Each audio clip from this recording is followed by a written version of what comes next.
Well, hi there, and welcome to Take Two with Jerry and Debbie. I'm Debbie Georgiani with Jerry Usher and you, because this is a very popular show. It's usually towards the end of the month. It's our Unscripted.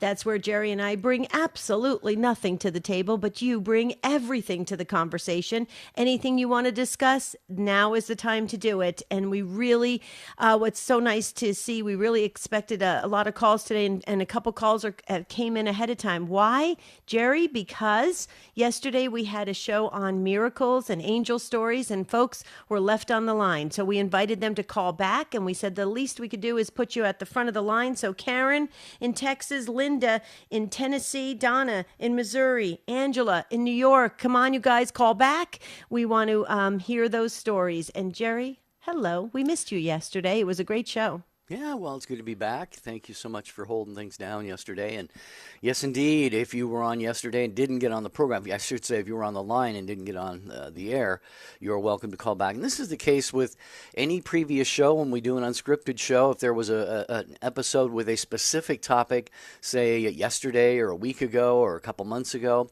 and you didn't get on, you are more than welcome to call in during Unscripted and share whatever it is that you wanted to share about that particular topic.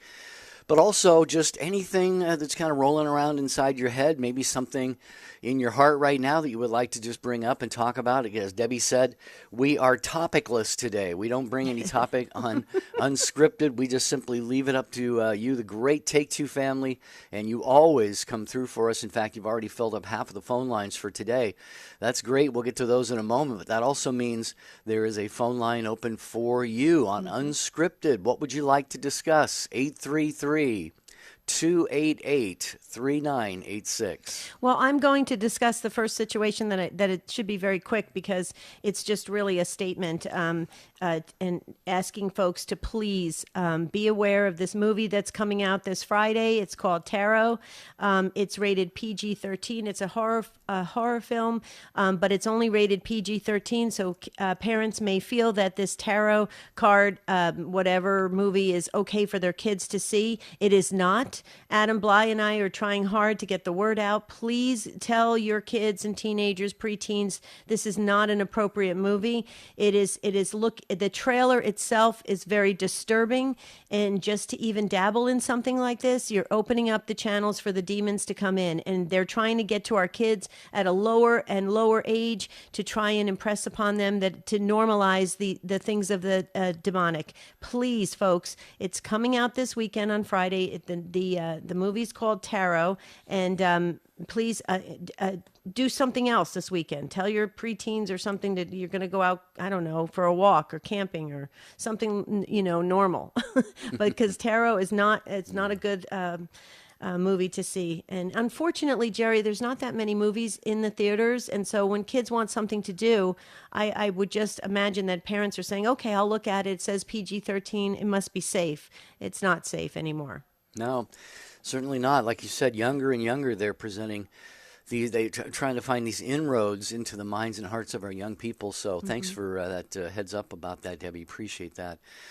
Yeah, 833-288-3986 is our phone number to call here at Take Two with Jerry and Debbie and you. And we are doing Unscripted today, meaning you can call, you set the table, you pick the topic, whatever is going on in your own life, in your family, in your church, on the job, your faith life, your prayer life, your relationship with God. How do you share the faith with other people?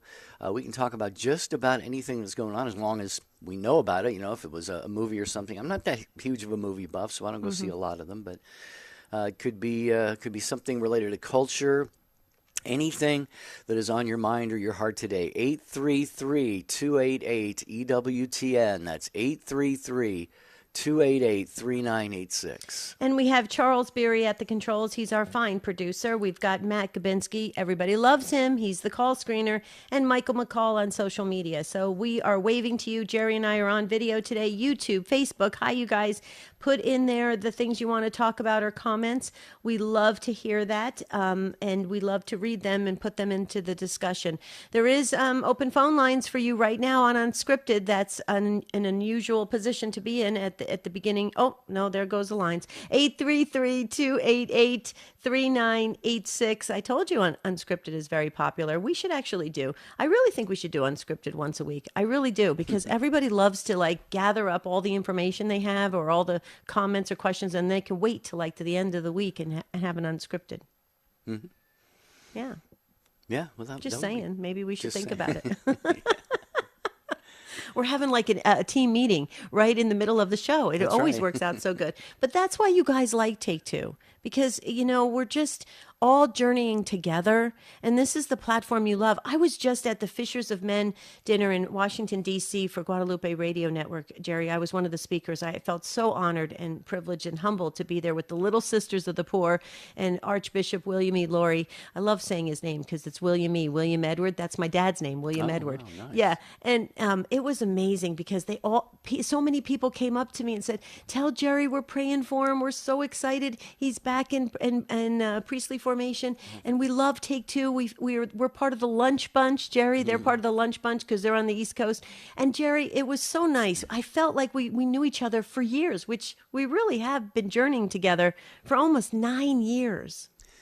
Well, we have. We feel that way about you, the Take Two family, and it's always, inspiring and a blessing for us when you express sentiments that you feel the same way. And we really are an on-air family. We're a praying family, and today we are just kind of sitting around in the living room or wherever, maybe outside on the patio or the deck somewhere, and just talking about whatever comes up in your mind or on your heart today at 833-288-EWTN, 833-288-3986. And by the way, you can also text the letters EWTN to 58177. Just wait for our response. Then put in your first name and your brief comment or question. You might get a message or a data rate. Most phones include that, but you never know. Check with your provider on that.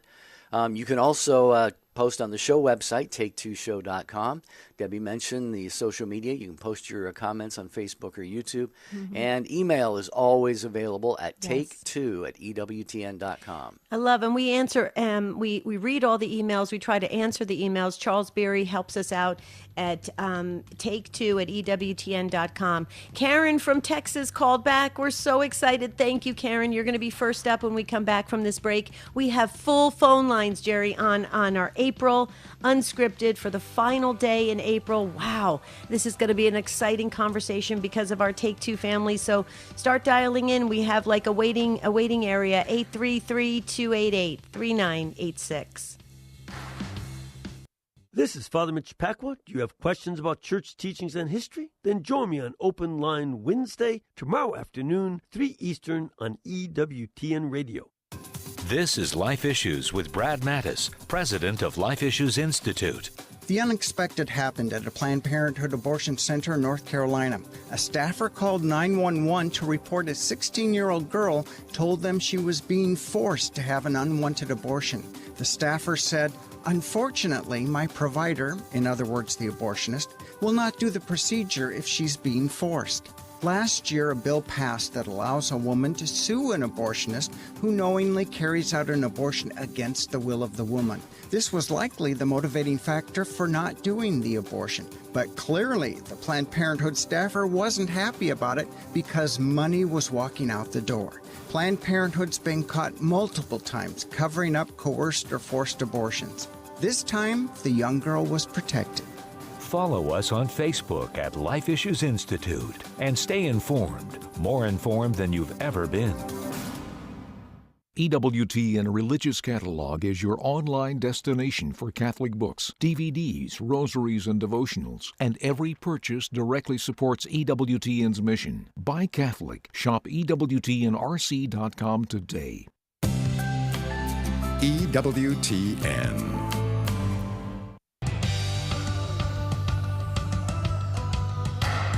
Very good to have you with us on Take Two with Jerry and Debbie. And you obviously have a lot you want to talk about on Unscripted today. We will get to your calls after I just tell you this really brief announcement. That is, if you have the TuneIn app, you can listen to the EWTN Radio live stream. There's so many ways to listen to EWTN Radio these days.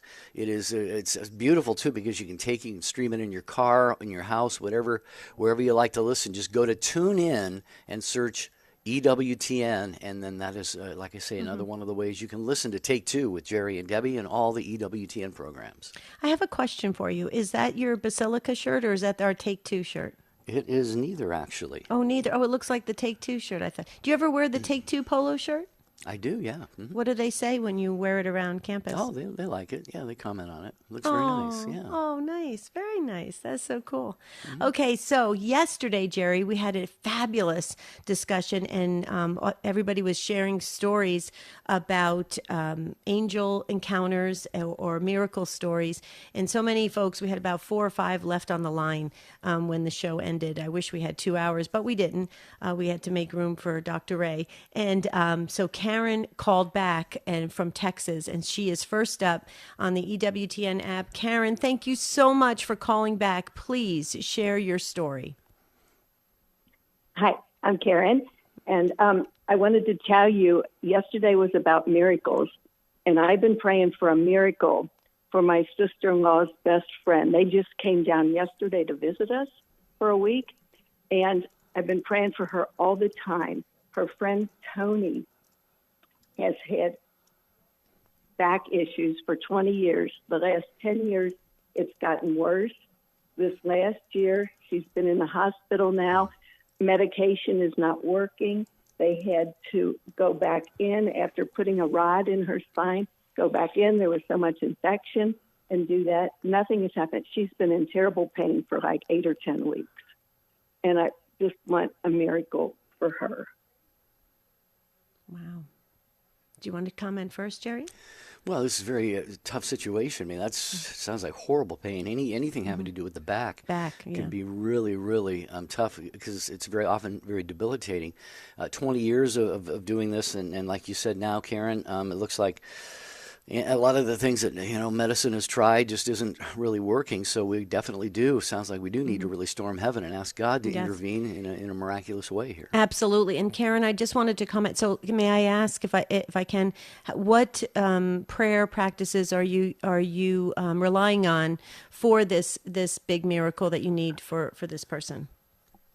Well, what I've been doing, and my husband too, we're not too close where we live, is kind of in the country, and we're not too close to Catholic Church, but we try to go several times during the week to Mass. The Mass is for her. My Holy Communion's for her. Good. We say the Rosary for her.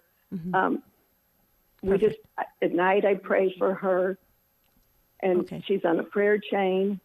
My sister-in-law is here now, and she said, yes, but she's on a prayer chain. So and what is she doing? What is she doing for herself in prayer? Do you know? Do you know what Tony's doing, Susan? Yeah. She's praying? Okay. Yeah, she prays while she's laying there, but she said she's in horrible pain. She's in horrible pain. Okay. So here's what you want to try to do, because it's very effective. Either your sister-in-law or you or all together, add some fasting, and it doesn't have to be fasting from food. That is kind of a mistake that people always think, and they're like, well, I'm already restricting my diet. I can't go any more than that. I'll be dizzy. I can't make it through the day. It doesn't have to be from food, but pull back on something of luxury or something that you normally do. Pull back and offer it for her and this miracle. And then also ask some of the very powerful saints, Saint Charbel, Saint Padre Pio, Saint Therese. You've got a lot of saints that are very active. Blessed Carlo Acutis, very active. You got all the saints are very active, but some seem to be showing up more on the scene for various things. And also go to her guardian angel and ask your guardian angel to go to her guardian angel to relieve some of the pain so she can get through it. But add those in addition to what you're doing, and see if you get some forward movement. Okay. We certainly will. Okay. All right. Okay, cool. Be assured, Karen, the Take Two family around the world will be praying for this intention as well. So keep us posted. We'd love to hear progress and, God willing, a praise report on this on a future broadcast, or email us anytime. Karen, thank you so much for the call. Michael is in Bowling Green, Ohio. Also was, I believe, on the line yesterday. Didn't quite have time for you, Michael, yesterday, but welcome today to our Unscripted show. Hello, Michael. Hello, Jerry. How are you? Doing well. How are you, sir? Good. Hi, Debbie. Father Hi. Bart says hi. Oh, hi. Oh, hi, you guys. Oh, I'm so glad you're calling in. Yes, Michael, go right ahead. Okay, so yesterday you were talking about miracles, and I wanted to relate a miracle that happened. Father Mark was in the room. In 2004, my wife Robin suffered a hemorrhagic bleed over the speech areas in the left side of her brain, which left her speech pretty majorly affected to where you could listen to her and know that there was something wrong. So jump forward to 2017. I'm the leader of a parish retreat, and Robin wanted to be on team. So she wanted to give a talk on the importance of Eucharist in her life. So we wrote out the talk so that she could read it. And in her wheelchair, we built a stage so she could get up on it and talk. All right, so that's the basic setting. 1/3 of the way into her talk, her voice changed. And the voice changed to her voice before 2004. Wow. As if there was not a stroke at all. Wow. Now, this just wasn't me seeing this. Now, Father Bach had never met her before she had her strokes, and he didn't really know what was going on. Mm-hmm. But my daughter and her husband were in the room. Many people of the parish who had known Robin for many years were there. We all looked at each other, and our jaws just dropped. So Robin said afterwards that she knew what was happening. She felt this warmth going over her as it was happening. She was able to continue her talk. And she had been the RCIA director when she had this accident. And so she knew what she was speaking about, but she felt her voice change. Mm-hmm. And then about 15 minutes after, when we were taking a break and then getting ready, her voice flipped back to what it was. There was a speech pathologist attending. She asked me the anatomical parts of the brain that had been affected, and I told her, and she said she heard the voice change. Where the stroke was, it should not have happened. So that's kind of become the St. Al's Retreat Robin miracle. We were so thankful that we were able to hear her beautiful voice again, and that we were able to hear it in an unaffected way, because from in 2004 to like 2006, she could not speak at all. But then as she was able to get her voice back, it was very, very much affected. So miracles do happen. They happen at very different places, and sometimes they're witnessed by a lot of people when they happen, and it's just something that we, I guess, are thankful for that moment. And many people in the room didn't really catch the enormity of it because they either didn't know my wife or hadn't known that, about the stroke and all that. But there were about a dozen folk in the room who were very, very knocked out with it. It was wonderful. I'll bet. Wow. Yeah, you're right. Like you said, Michael, there were a lot of witnesses to this, and sometimes, it's beautiful. God provides these moments not only for, like you said, Robin, and for you and for the people who knew her, but, for other people as well. And you don't know how it's going to impact other people, especially those who knew the background of Robin's situation. And I just, you've got this hope to hang on. If God can do this once, God can do it again, and He can do it permanently, if He so chose to do so. So we will, that'll be at least, I'm sure, our prayer, Debbie. Absolutely. Forward. Yeah. And I'm curious, Michael, real quickly, how did Father Mark Davis respond to this? Because he's a wonderful priest and pastor, and everybody loves him in the Annunciation radio land because he's on radio, has a great radio voice. He's fabulous and a big supporter of Catholic radio.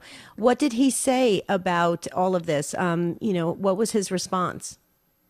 he was more puzzled by the reactions of the people in the room who knew Robin before 2004. Wow.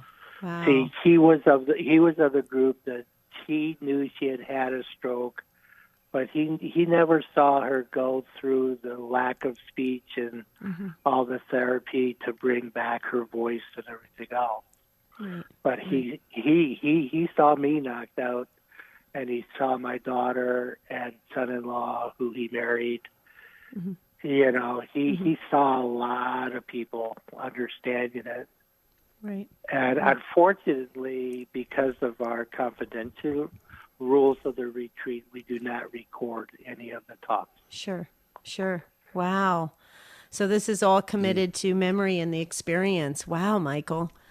Okay, well, we added Robin, we added you, we added all of you, everybody praying, and this is a pretty amazing situation and development and potential. And, you know, miracles do happen, and there's a reason. They happen for the particular person that they are directed to, but they really happen for everybody around that person as well to experience. That's why I was curious of how Father Mark responded. Wow, Michael, keep us posted. Thank you for sharing. Please give a hug to Father Mark from us. We just love him, and thank you so much for calling in. Say to Karen, real fast. If God can change Robin's voice for 30 minutes, he can certainly help her friend with cancer, and she needs to be hopeful that miracles do happen. That's right. Amen. That's right. Amen to that. Thank you, Michael. Thanks, Michael, yeah. Yeah, stay in touch with us. Wow, powerful story. Unscripted today, whatever you want to talk about, 833-288-3986. It's Take Two with Jerry and Debbie and Mike in Philadelphia listening on the EWTN app. Hello, Mike. Thanks for waiting. Welcome. Hi. Am I on the air? You are on the air. I'm so sorry. I didn't recognize that I was actually on the air. Yeah, Father Ripperger. Are you folks familiar with Father Ripperger at all? We are. Yes, absolutely. Okay. My question to you would be, he seems to be very orthodox to me, and I don't know that much about exorcisms, and everything he says seems to be substantial. It seems to, my spirit just says, yeah, this seems to be right. He talks about different hierarchies of demons, council of demons. Have you heard anything about that? Are you familiar with that at all? Yes. Actually, I work with Adam Bly, religious demonologist, who actually coaches priests on exorcisms and is active in exorcism work each week. He actually teaches at various schools around the world, and he is a church decreed expert in this area.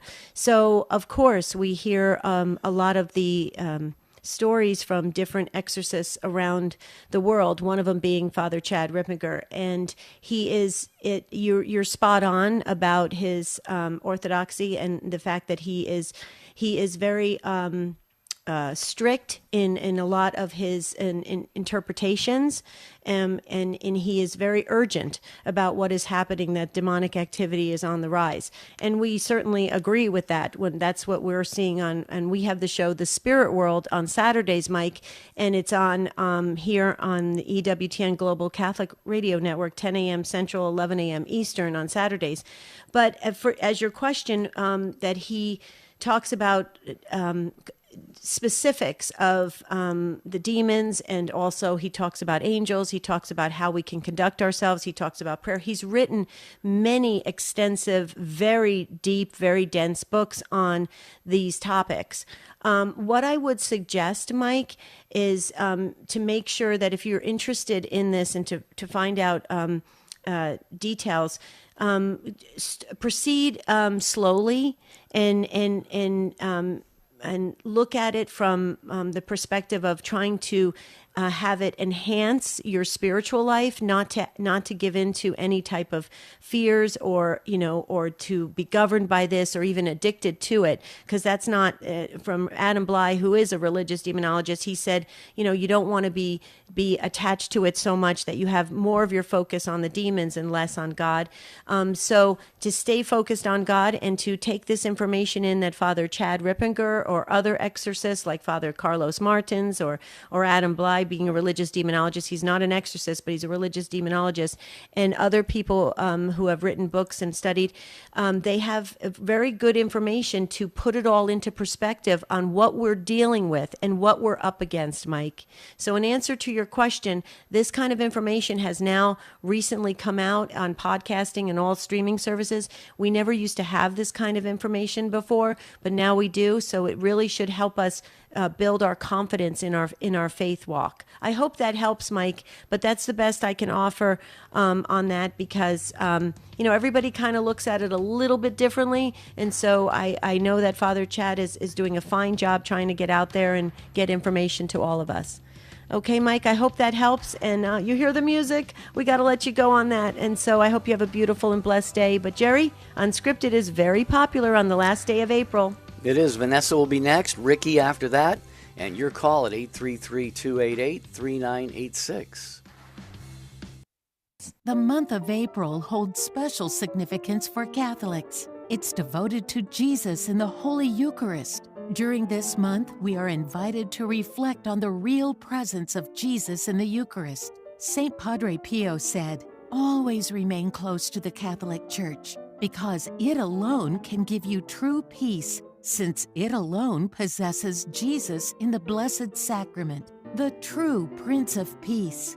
Join in this devotion to the Holy Eucharist with books, DVDs, sterling silver medals, rosaries, crucifixes, and more. Available at EWTNRC.com. That's EWTNRC.com. Hi, I'm Greg Willits from RosaryArmy.com. And I'm Jennifer Willits, his wife. Pope St. John Paul II called the family the primary cell of society, but he also wrote that it is increasingly menaced by forces of disintegration. In other words, families are under attack. Fortunately, there's a solution. John Paul II suggested that revival of the Rosary in Christian families will be an effective aid to countering the devastating effects of this crisis typical of our age. As a prayer for peace, the Rosary is also and always has been a prayer of and for the family. The Holy Father reminds us that at one time this prayer was particularly important to Christian families, and it certainly brought them closer together. It's important not to lose this precious inheritance. Our families deserve it. Find out more about the Rosary at RosaryArmy.com. And you can listen to our shows, Adventures in Imperfect Living, Catechism Class, and more at RosaryArmy.com and wherever you find your favorite podcasts. Hi, this is Janet Williams. You don't have to be a woman to enjoy Women of Grace tomorrow at 11 a.m. Eastern here on EWTN Radio. Now, back to Take Two with Jerry and Debbie.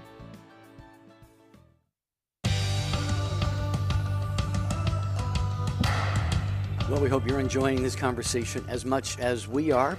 Take Two with Jerry and Debbie and you on EWTN Radio. It is unscripted today. Once a month we do this not only with you but for you because, we accept your topic suggestions anytime. We put a lot of them on the show calendar.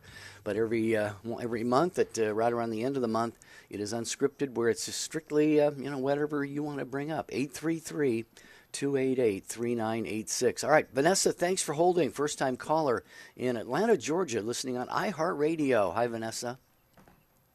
Hey, guys. I just have a quick question. I've been doing some research on whether we should be going up to receive a blessing during communion. And there's just been different opinions, thoughts. So I wanted to get you guys' opinion on whether we should be doing that, we shouldn't be doing that, and what our church teaches around the blessing during communion. Mm-hmm. Okay, so I know you're doing a pastoral year at the Basilica, Jerry, so I'm sure you've done a lot of liturgy coordination. I was a liturgy coordinator for many years, so I have definitely something to say about this. Yeah, well, I would just ask a question, Vanessa. Are you, when you talk about, is this you personally going up to receive a blessing? I mean, are you Catholic? Would you normally receive communion? I'm not trying to pry into your personal life here, but normally as a Catholic, we would go up and receive communion versus getting a blessing. My understanding of anyone who would like a blessing, you just keep your arms, folded, crossed in front of you is typically the indication that you want a blessing, and you're not going to be receiving communion at that particular moment. So my understanding is it's not only allowed, but I think it's encouraged, because especially a priest or a deacon, they have the power to give blessings. And Well, but go ahead, Deb. yeah, and here's what I learned when I was in working in liturgy and planning and things like that, Vanessa.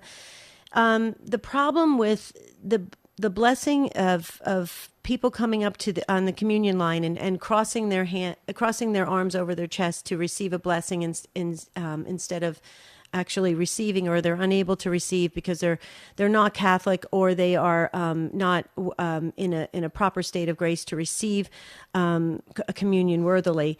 This was an addition. This is my understanding, Vanessa. This was an addition to the liturgy in order to make people feel comfortable. But to be really honest, it doesn't actually belong in the liturgy. And I'll tell you why. Because the blessing, the final blessing, is the blessing that everyone receives. Okay, so when we go up on a communion line to an extraordinary minister of Holy Communion, that is a lay person, they are told not to bless that person. They are told to say, God be with you, or God, and so if actually that means. It doesn't really mean that much, because the final blessing is the important blessing. So it really is, I believe, an added gesture for people to feel like they are part of the communion process. But quite honestly, Vanessa, when I'm like, if I've eaten and I don't do the hour fast, and I can't receive, I don't get up and receive a blessing, especially not from an extraordinary minister of Holy Communion. Nothing against having a fellow layperson, say God love you, but it doesn't mean anything. It's not part of well, I shouldn't say it doesn't mean anything. It's not an important movement of the Mass. So I don't know if that helps, but I would be curious. Are you Catholic, or you not? If you're not Catholic, I understand why people do it, because they want to feel part of the communion celebration. I understand that. So can you kind of clarify a couple details of that? Yeah, absolutely. So I am Catholic. I'm practicing Catholic.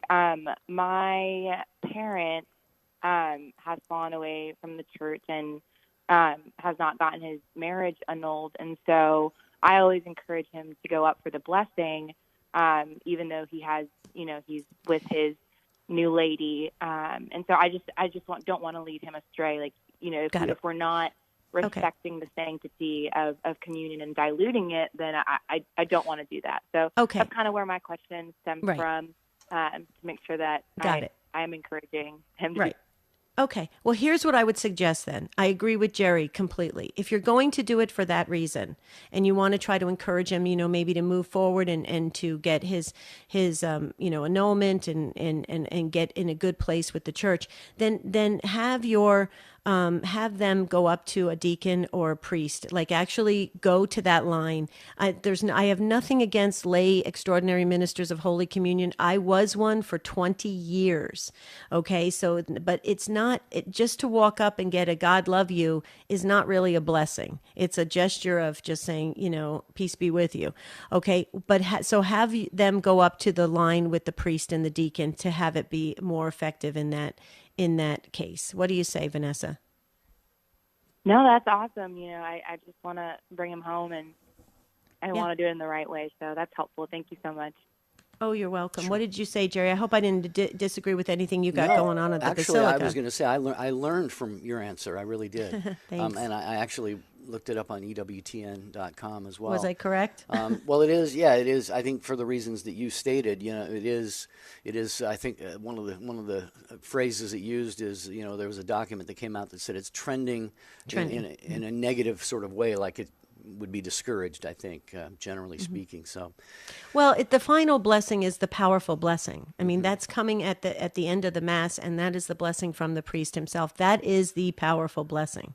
Yeah. So and it's unfortunate that people leave before that blessing, and so it's very important that people stay and receive that final blessing. So, yeah, I'm all pretty. Right, Vanessa.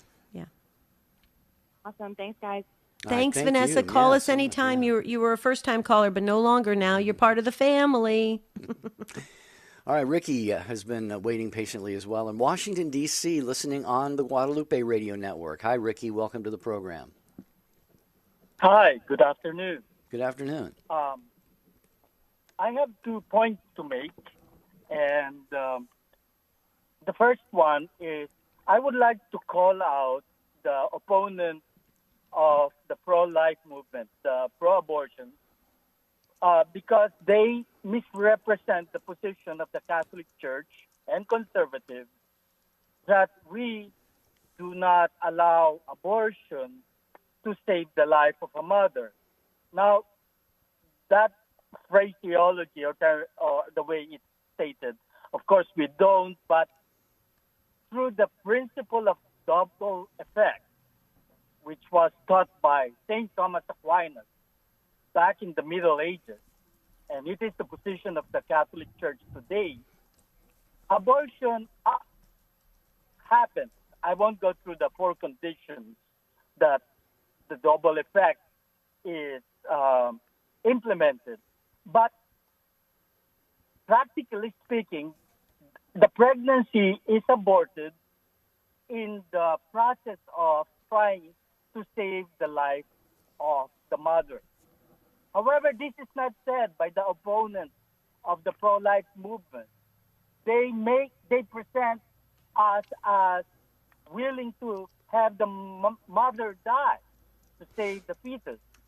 And it is a misrepresentation of our Catholic teaching.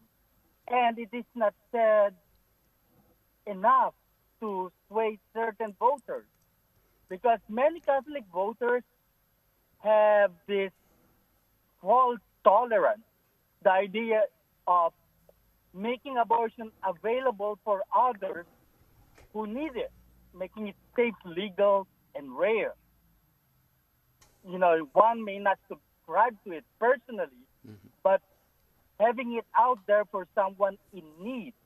Hence, they start voting for politicians who are now trying to make the right to abortion a federal right. And it is crucial. I mean, for us, it is happening during our watch, in our backyard, and a lot of people are just being so tolerant, whereas they should be rising up in the defense of the unborn. I mean, the slaughter of the innocent by King Herod from the White House is happening now. And well, Ricky, let me jump in just for a second here, because you're raising, I think, an absolutely crucial point. You're talking about, you mentioned the principle of double effect, and that is a philosophical principle, a moral principle that does state that, you know, in the attempt to perform some good, there may be an unintended negative consequence of that. And I think, if Debbie, correct me if I'm wrong, I think the example that's often given in terms of the pro-life question is an ectopic pregnancy, where I think that is where the fertilized egg or the embryo attaches to itself. I think what is it, outside outside of the womb, yeah. Yeah, outside of the womb, and therefore, in order to, and correct me if I'm wrong here, if this example is not the one that I'm trying to reach for, but the thing is, the Catholic position, Ricky, as you're pointing out, I'm sure you know very, very well, is unambiguous about life, and that all life must be respected at any cost. And if there is a situation where, to perform, an operation on the mother, and the unintended consequence is the loss of the child, there are certain instances where the Church would say that is morally acceptable. It is not to be sought after. It is never, ever to be the intended consequence of an action to treat or to try and help save the life of a mother. Debbie, so I may have been all over the map on that, but.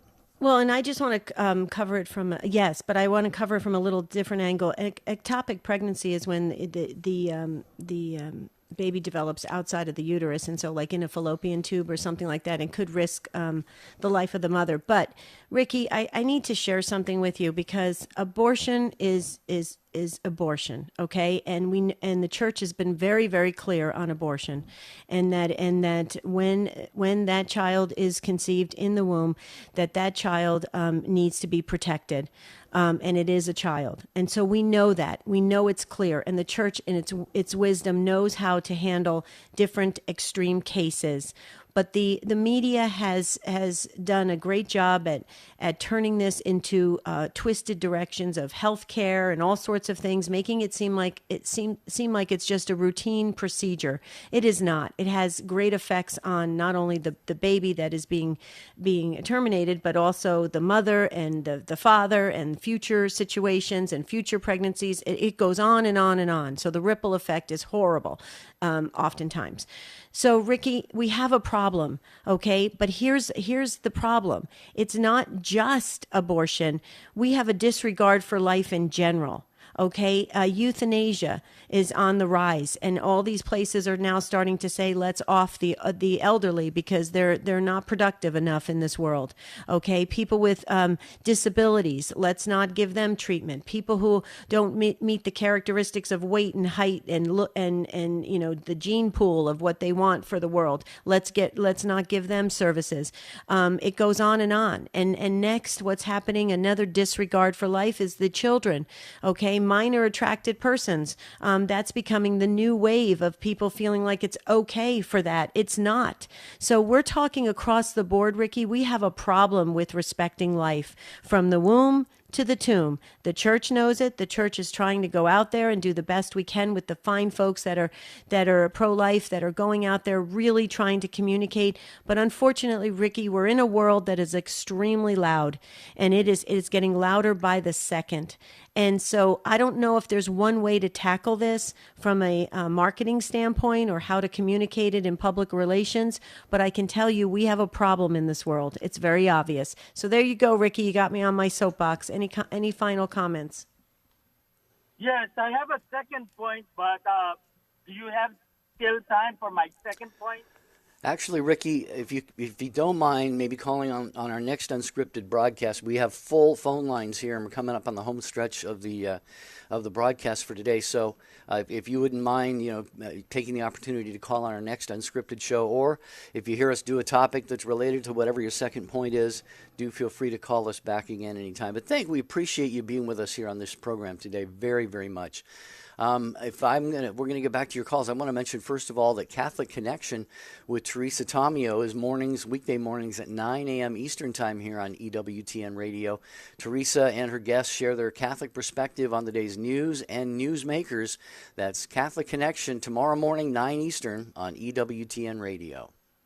Okay, we're going to go to another first-time caller, James, a first-time caller in Naples, Florida on Sirius XM 130. Hi, James. Thanks for waiting and welcome. Hi, good afternoon. Thank you for taking my call. It's interesting. My comments follow the discussion you just had on abortion, and there's no question in my mind that abortion is a terrible sin, an awful thing, should never be an option or a choice. I absolutely agree and always have. But I have a quandary here in Florida.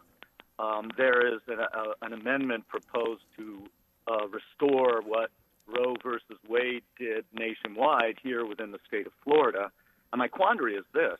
I truly believe that the government, for example, in Texas, soon here in Florida, Mississippi, these other states that have banned abortion, I think the intrusion of these government officials and these laws into women and doctors' personal situations, to me, that is morally more reprehensible than not banning abortion legally.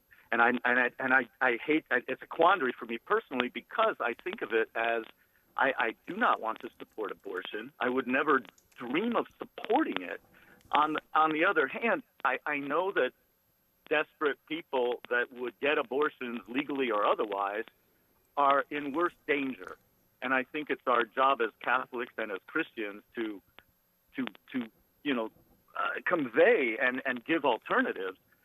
But I fear that the laws in the draconian way that they're being enforced, and what the former president says about punishing women and arresting women that have had miscarriages and other situations because they're being accused of aborting. I think all of that intrusion by the government into personal matters, I think, is far worse. And so I'm tended to be voting for this amendment, and yet it's a terrible quandary for me, and that's why I was calling. I wanted to hear your thoughts on it. Well, you went a little bit all around the spectrum there. So let me just share my thoughts as a woman, and I was a mother, and I'm a grandmother, and I understand how the woman's body works and what we're capable of participating in and doing with God's help and creating life. I will tell you, James, that I think a lot of this is spin. A lot of this is going out there. I know that we're hearing a lot of talk from various candidates and other people, officials, and they're just spouting things. They're not even thinking of what they're saying. I see that happening a lot when I watch TV. It's very frustrating. The one thing that I can tell you as a Catholic Christian, we need to stand with the non-negotiables, and abortion is one of them. We have to fight for life. We have to fight for all life from the womb to the tomb. And you made a perfect comment. You said there's a lot of resources out there. You are spot on. There are a lot of resources for women to get educated very quickly, even women in inner cities and women who may not be able to have access to, this quote unquote, great health care that we have.